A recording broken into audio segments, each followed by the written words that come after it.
Patriotic Front member of the Central Committee, Dr. Canicius Banda, thank you so much for agreeing to speak with us. You're welcome. How did you receive the news of the passing on of former President Edgar Lungu? With shock. I didn't believe that he had died. He died on a Thursday. Just a week before, he was up and about. He was having meetings, meeting people, you know. He would jog. Just normal life, the life you lead. He was living like that. And as things happened, the facility which was looking after him over a long period of time had told him that you can return home, you can go back home. They certified him stable enough to return home, to come back to Zambia. But then realizing the hostility that's here, you know, he was being tormented and tortured here. And they said you could come back 4 months for another review. 4 months later, 5 months later.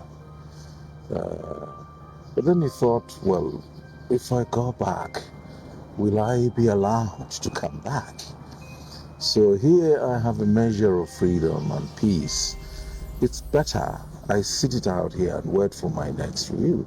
So his life was normal, and he carried on like that until a call came that they had been looking at his medical records, results, and they had seen something. So they said, come back to the facility so that we can discuss a new treatment plan for you. So President Lungu said, oh, okay, that's okay. I will find time and come. That's how he went back to the health facility. And then the doctors said, well, we think you could benefit from a procedure, a surgical procedure, an operation, in simple language. And President Lungu agreed to undergo that procedure. They said it's a small procedure. The procedure was done, and it was not done at the same hospital which had been looking after him all this time. It was done at another facility. This is the facility which had worked on him, I think, in 2016, with a different team of doctors, 4 doctors. And strangely, they did it on a Saturday. You know, President Lungu's operation or condition was not an emergency. It could have been done a month later, or maybe 2 months later. But for some reason, they scheduled it for a weekend. So on a Saturday, they did it. It lasted 7 hours. They said it's a small procedure, but it lasted 7 hours. Now, 7 hours, that's quite long. He recovered from the operation. He was in the recovery room. And his wife, Mrs. Lungu, Esther Lungu, was by the bedside, and they were talking, chatting. This is now Sunday.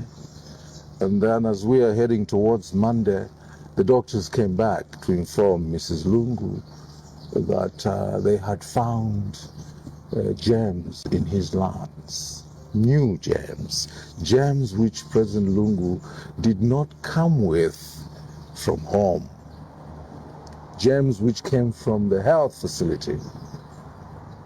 You understand me? It's important for people to know because we are told it is these germs that killed him. Now, these germs came from the hospital, from the health facility. In medical terms, that is called a nosocomial infection, a hospital-acquired infection. It's not something you got from home. It's something you got from the health facility. Another strange thing is that the germ, which he said to have had in his lungs, is said to have been noticed that Sunday, Monday. Now, for it to take root and to begin to cause disease, it needs time. Maybe a week or 2 weeks. Then you could die from it if appropriate medicines are not given to you in time. But 3 days later, he was dead. And Mrs. Lungu wondered, but where has this infection come from? Okay, oh no, maybe people enter, but nobody enters here. You understand me? So there was a time Mrs. Lungu left the bedside, went to rest, because she had always been with him. And Tarsila had come, the daughter, so Tarsila took that role and sat there. And she was chatting with the father, talking about Zambia, about the cost of living, about change of government next year. They were talking, normally talking, And then the day he died, Tarsila told her father that I need to freshen up. So I'll go to the bathroom and then come back. So Tarsila left and went to the bathroom. And after she had done what she was doing there, she came back. And she was blocked from entering the room. And she wondered, why? Why are you stopping me from going back to my dad's place? And then they told her that your father has died. President Lungu, Edgar Chagwa Lungu, died alone. There was no family member by his bedside to see him die. He died alone. But of course, God was there with him. So he died with his Maker, died with God. And it was sudden, it was unexpected. His death is a suspicious death. And guided by medical practice, what is required is a forensic investigation. When such a death occurs, you do a forensic investigation. And the government of the Republic of Zambia is supposed to take the lead. President Lungu was a Zambian citizen. We must look after each other as citizens. It's important. And not only was he a citizen, but he was a former head of state, Republican president, an extraordinary citizen. But the government of the Republic of Zambia was not interested in finding out the truth. What really killed the man? Because if he hadn't gone to that health facility, President Lungu would still be alive today. Sickly, but alive. And every Zambian knows that President Lungu was living with medical conditions because he said it himself. And this is why, from time to time, he would put a request to the state, allow me to go for review, for treatment. For you, Doc, the government who are in the medical field, yes. When someone dies, in that nature, Yes. Who takes responsibility? Does the medical facility, does the hospital take responsibility for such a Forensic death? investigation. You mentioned that, after an operation was done on him, they found that there were some germs, in his body. Correct. And, suspiciously, those could have led to his death. Yes. In such circumstances, does the hospital take responsibility for the loss? It's a forensic case.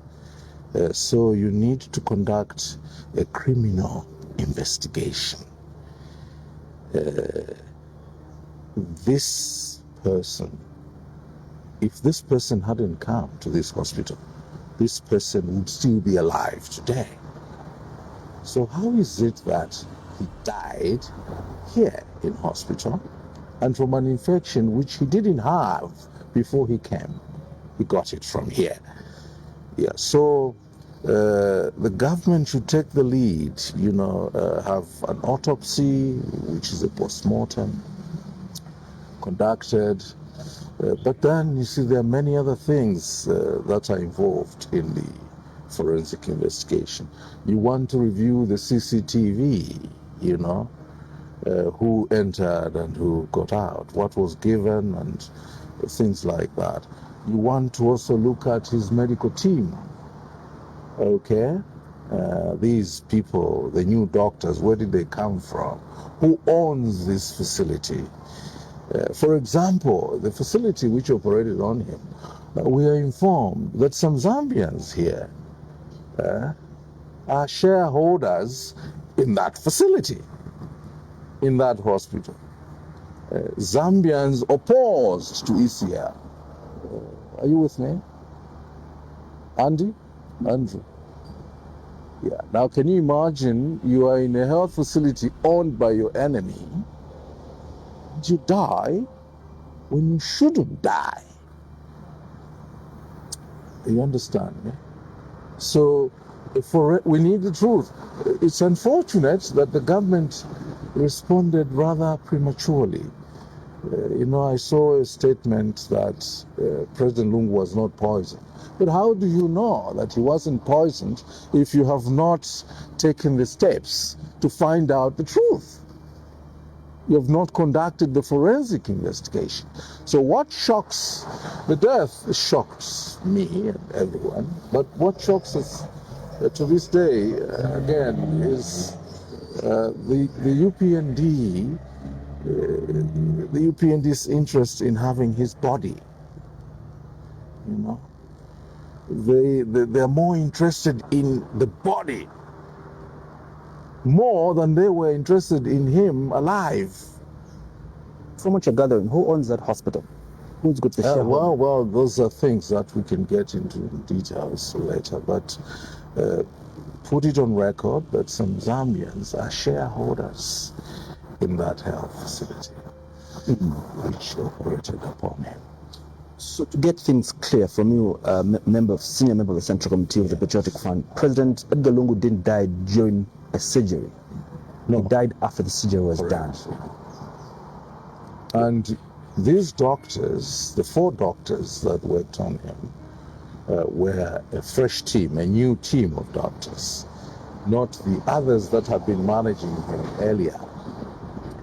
And when they discovered that there was an infection in his chest, they then began to give antibiotics, medicines to kill that germ. But we know that none of the 4 was an expert at managing infections. Okay, so they needed to have gotten somebody else, a microbiologist or somebody who is good at that, a specialist in that area, especially looking at the nature of the client, of the patient. But there we are. So in a sense, ECL as a patient was mismanaged. And that is why a forensic investigation must be conducted. But the Zambian government is not showing leadership, is not taking the lead to ensure that their citizen is treated in a respected, dignified way.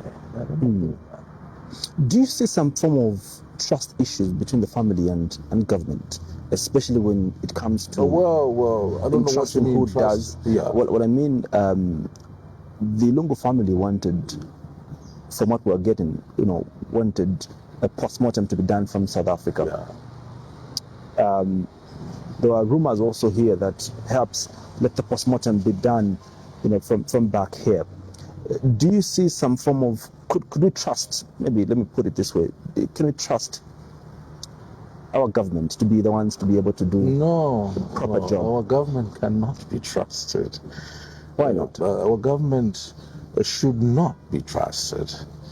Our government is complicit in Lungu's passing. Why do I say so? Muntu wakati nifuna kumwa mankhwala osamletsa yayi mulekeni amwe. Muntu akati nifuna kupita kuchipatala osamletsa yayi osamletsa mulekeni apite kuchipatala.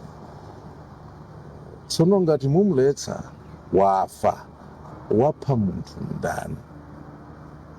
Tifunika kufunsa kodi wapha munthu ndani? Mamuletsa uyu mamankhwala kupita kuchipatala tsono lomba wafa. Now, President Lungu was stopped not once, not twice, but 3 times from seeking medical care and attention. And when he sneaked out of the country, it was early this year or late last year, and you won't believe it, he bought his ticket to leave the country only 2 hours before takeoff, so the state would not know. Because if they had discovered, they would have stopped him.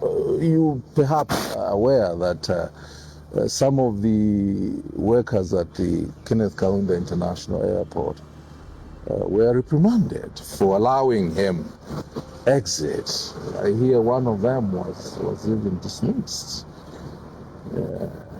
Now, that is evil.